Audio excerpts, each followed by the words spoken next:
Hello, আসসালামু আলাইকুম। প্রিয় ভাই বোনেরা কেমন আছেন? ভালো আছেন? আলহামদুলিল্লাহ, আমিও ভালো আছি। আজকে নতুন একটা ভিডিও নিয়ে হাজির হলাম। আজকে বেগুন রান্না করতেছি।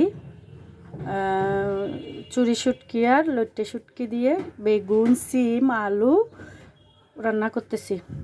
এই বেগুনটা আমাদের হাটাজারিতে পাওয়া যায়, অন্য দিকে পাওয়া যায় কিনা জানি না। ছোট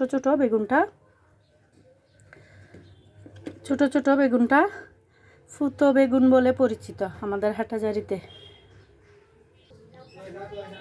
আমি শুটকির তরকারি তেলে কষিয়ে রান্না করি না, কাঁচা তেল মেখে সব কিছু দিয়ে মরিচ হলুদ সব কিছু দিয়ে রান্না করি। এই হলো আমার শুটকি রান্না। ফুতো বেগুনটা অনেক মজার বেগুন, হাটহাজারিতে সবসময় পাওয়া যায়, সব সিজনে। তো আমার মতো কাঁচা তেল মেখে শুটকির তরকারি কে কে রান্না করেন?